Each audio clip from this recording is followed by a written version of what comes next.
Sports and Songs podcast. This is season 5, episode 29. Andy, welcome to the Songs edition. Thursday night, how are you? I am good. How about yourself?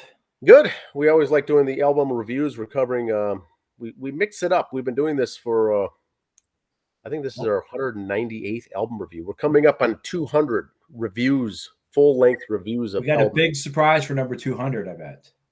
It's going to be kept a secret. It's going to be John Denver live. Yes. No, we may have a surprise, but we've been doing this for a while. We like it. It's mainly albums that we know or are comfortable with or have listened to ourselves or owned. And sometimes we do reviews of things we don't even know or not in our wheelhouse. But that's what makes it aren't educated. What was the term the guy said? We didn't know what we were talking about. Yeah, uneducated. No, it was two guys that were unfit to be talking about such a topic. Yes, we've even covered some of those. Yes, we've covered things that are in our wheelhouse and not per se. So tonight we're doing a 90s hair metal band, glam, if you will, or rock. Yep. But it's kind of in our wheelhouse. This is Poison from 1990. So let's bring it up. It's the Flesh and Blood album, Andy. Yes. Now what we see there is a tattoo, and is that Ricky Rockets? I think either him or Brett wanted to have that tattoo. Yes. I think it's the drummer Ricky Rocket got that tattoo, and that's the picture, an image of his tattoo. Now, originally, I didn't grab the image, but you may know this already.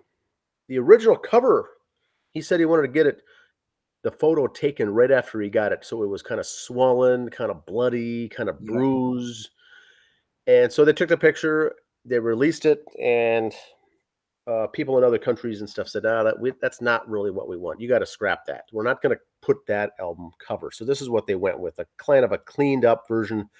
How long would this have been? 2 days later, the ink would look like this, Andy? You're familiar with that? The two I've had about a week later. Okay. Not that much color, I'd say about a week or two later, yeah. So it's, let's say maybe 10 days later, Ricky Rocket wanted to take the one of the very day or the next day or something real soon. And that kind of got, I looked at it. It was kind of actually hard to read. So I agree with this. Anyway, here we go. Let's get Andy minimized here. Yeah. There we go. There's the album. That's Ricky Rocket's arm right there. So this is their third studio album by American glam metal band. I'm reading this from Wikipedia. Glam metal band. Released July of 1990. So what's your thoughts on that right off the bat? 1990. I guess if you were to call someone glam, they would be kind of the poster children for glam metal. Hard rock, heavy metal took a real bad slam when glam came into play. They were good rock and roll. Let's just put it that way. In my opinion, they were just good. Okay. Were they hard rock? Okay, no. Were they rock and roll, though? Yeah, but they weren't Bryan Adams rock and roll. Duran Duran rock and roll. They were that next level up. They weren't quite Judas Priest rock and roll either. They were more Bon Jovi. Yeah, they were Bon Jovi, Warrant, Poison, that Motley Crue. Yeah, hair band, good old rock and roll type that way. Yep. And then grunge came into the scene, after this. So this was one of the last albums of the. This is like the last hurrah for hair bands and stuff. Yeah, very interesting. So it peaked at number 2 on the Billboard charts and sold more than 7.2 million copies worldwide. Here in the States, 3 million, 3 times platinum, which is good, very good for any rock band. A dream come true for any rock band to have that. And this is their third album.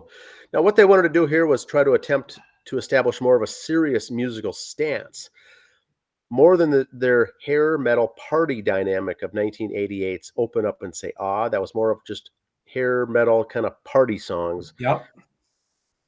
And this one spawned 2 top 10 singles, The Unskinny Bop and Something to Believe In, and also 3 other hits, Ride the Wind, Life Goes On, and Flesh and Blood Sacrifice. They released 5 singles from this album, which was a lot to do, but it's a popular album. They were a popular band, so it makes sense.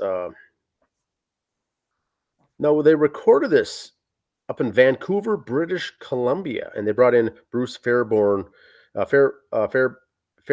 and Mike Fraser to do this. That's up in Canada there, yeah. Up in Canada, so I'm sure very inexpensive, or not cheap, but not as expensive as doing it somewhere in LA and Hollywood.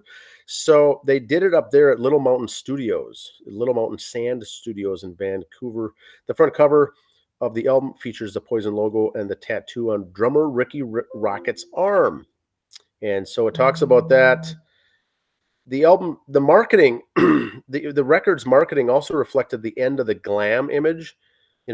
They had the excessive makeup, and they had their teased girlish hair and look with the cat dragged in. And now they wanted to have, a tattoo, biker look, even though it's a green colored poison tattoo. But yeah, it's going with that versus everything else. Some of the parts of the album are darker and more serious, including overcoming hard times, missing loved ones, long-term relationships, and mass socio-political disillusionment. Fun topics include sex, exhilaration from music or motorbikes, and tongue-in-cheek poverty. And some songs have a blues rock style. So what's your thoughts on that? I did pick that. That was that's why I enjoyed the so much. A lot of blues in there. The song "Something to Believe In," you could tell was a if not their personal true story. Like a lot of Billy Joel's good for saying he was a big history buff. So these songs weren't per se him, but he went off to history.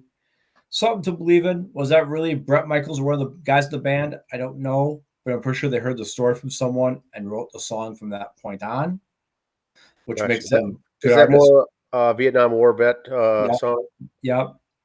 And it is kind of bluesy. I think that's more Bret Michaels' take on it than CC DeVille's. And also, Bret Michaels at this time, soon after, kind of dabbled in some country music a little bit and this and that. He is just a good musician. And that really comes out of the cowboy hats. He likes the cowboy hats. So he wears them well. So it's not too much of a stretch. But I think some of those deeper cuts were more of the blues or the southern. I think it was, if this album came out, say, 10 years ago, they could have had some crossover success with some of the songs. Okay. Interested. Now, look at the awards. Now, once again, this is 1990. Remember the magazine Circus? I used to love that magazine. I was subscribed to that one. Thank you. I always saw it and tried to read it while working or borrow someone else. I never actually had a subscription to it, but I worked at the grocery store there and on break tried to always read the Circus magazines. Yep. Now, that was a 1990 Reader's Poll voted the best album for Circus magazine. Also, the second single, Something to Believe In, was voted best single for Circus magazine. So in 1990, there's a lot of music out there to contend with, to compete with. And so these are no small awards. Now here's a track listing. Now it gets kind of long. Yeah. Now, is this a good thing or a bad thing, Andy?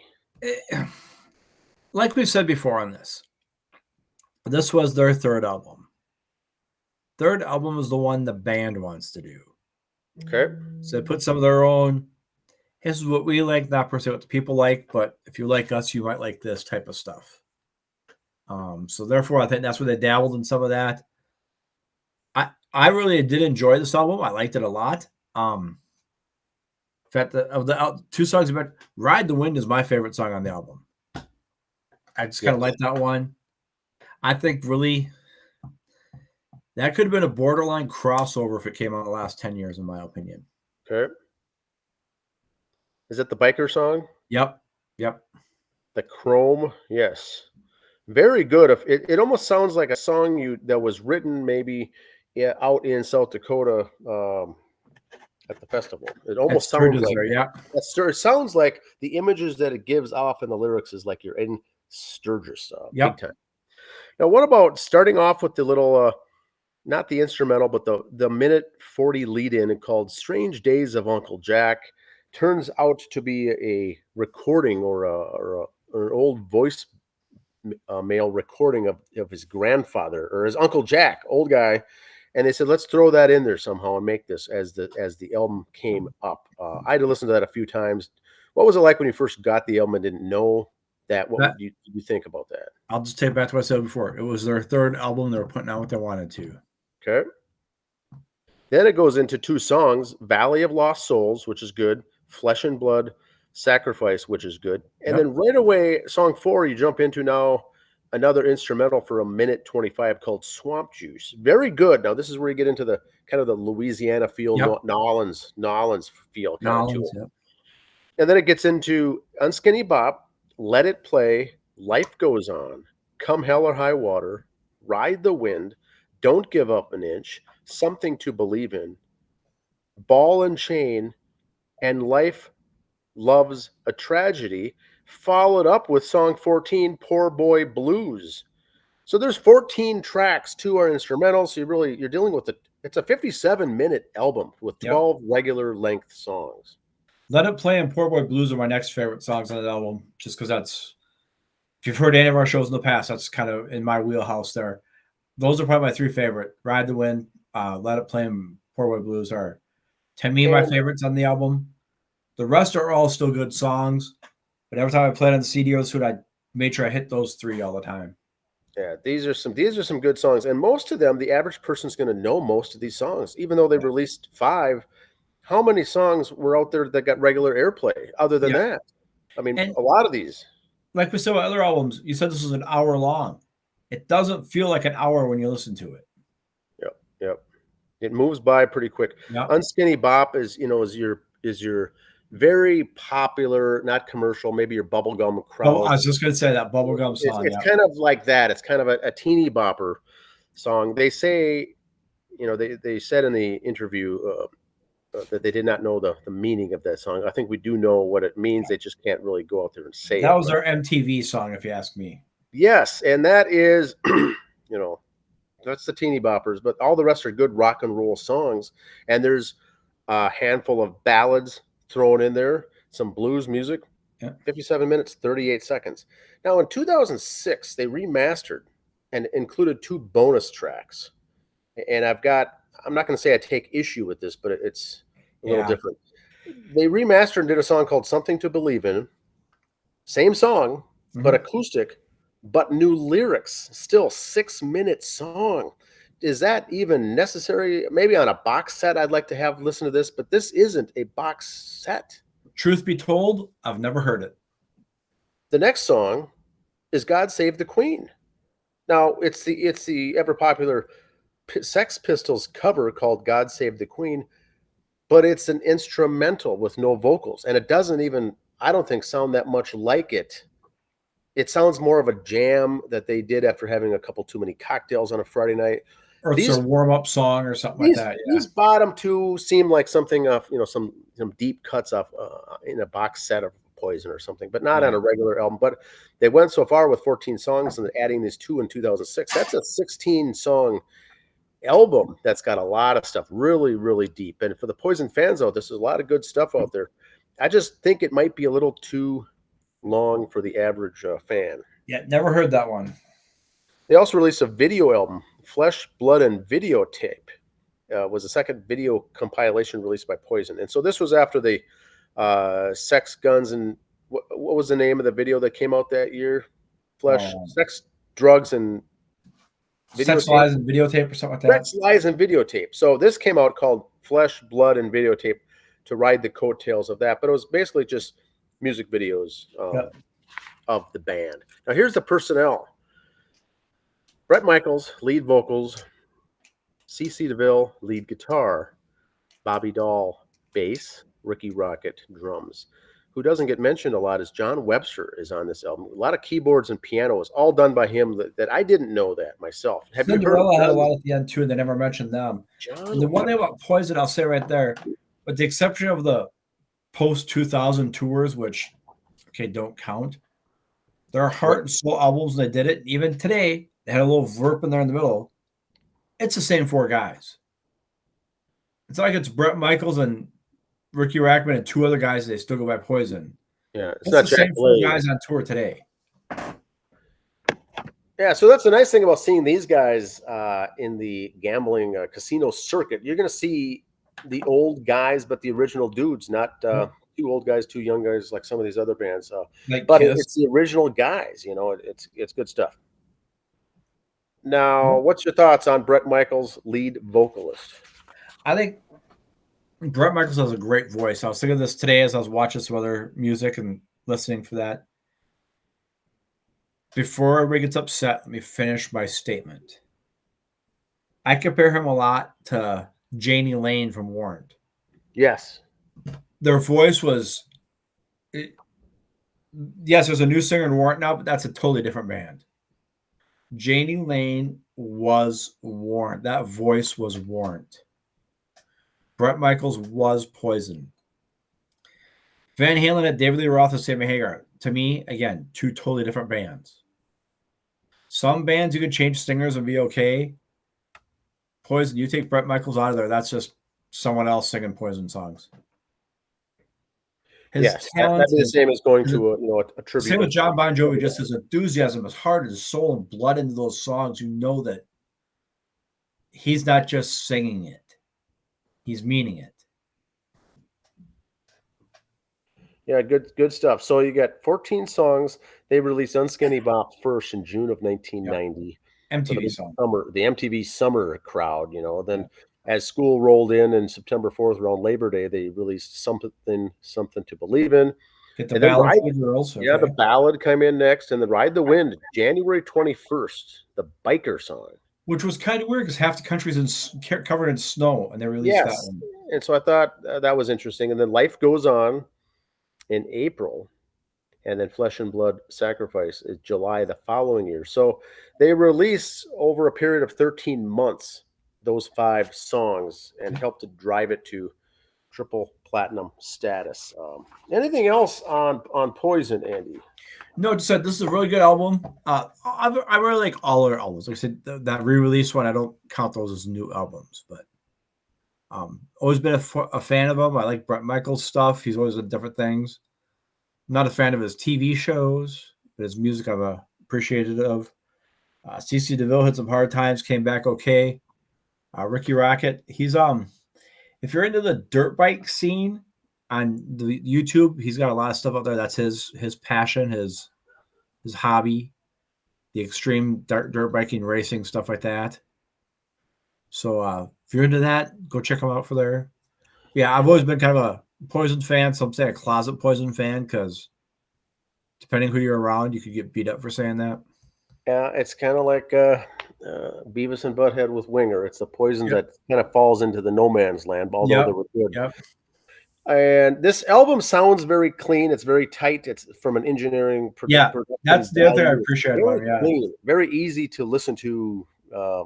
Very clean from a recording standpoint, but a lot of fun songs, a lot of emotional songs as well as ballads and things like that too. That is it. So let's go into, Andy, your notes. My little tidbit. What I offer the show here? Yes. Of course, we are the fastest growing podcast in all of Western Carver County. That's a fact. CNN reported it, so if it's not on CNN. Exactly. This tidbit came out. I found it interesting. Did some research. Kansas City cancels 3 Pearl Jam shows at Arrowhead Stadium. The truth behind this now, Eddie Vedder, which I know it's going to be hard for you to believe, Dad, got on his political soapbox during a concert. Oh. And started putting him down, Harry Meyer, about his stuff. That did happen. That is true. They never had any shows booked for Kansas City when he said that. So Kansas City Arrowhead did not cancel any shows. They may have said they can't add any, but they never canceled any. Oh, okay. Now, I think by being an honest reporter at that, I think I said that pretty good without taking either one's side on what I believe on this. Sure. Eddie Vedder said what he said, but Kansas City never really canceled shows, but I'm pretty sure they won't add any either. So they never canceled any? They never canceled any shows. Pearl Jam was never scheduled to go through Arrowhead Stadium. But because of what he said and now all these reports, I'd be pretty sure they couldn't add Arrowhead Stadium. Oh my gosh. And I saw this meme and thought that they had shows lined up, ready to go, booked, and now canceled because of that. And I think they're doing it here at Target Field for some reason, but you really think Pearl Jam could sell out Arrowhead Stadium for 3 nights? No. Okay, that right there. There's your headline. They could do one. Yeah. They could do one, but Not 3 nights. So, yeah. Ex-Journey singer Steve Perry signs a new record deal. He's not ruling out touring. So Journey fans, Steve Perry fans, keep your ears out. Keep your eyes on our websites, our social medias. We will be getting more news as this happens. Very talented man. Love to see his new stuff. New album for Mr. Big coming out here in just about a month or so. So keep your eyes for that.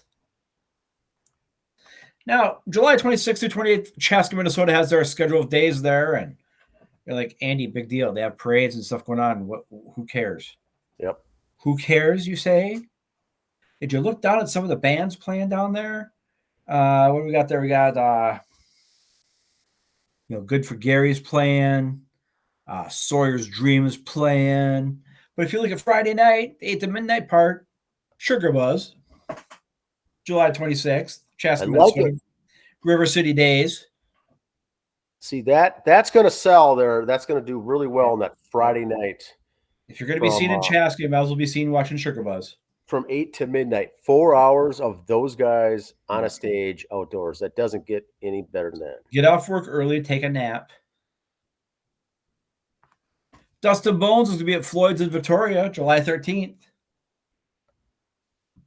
I think we might have to try to go to that.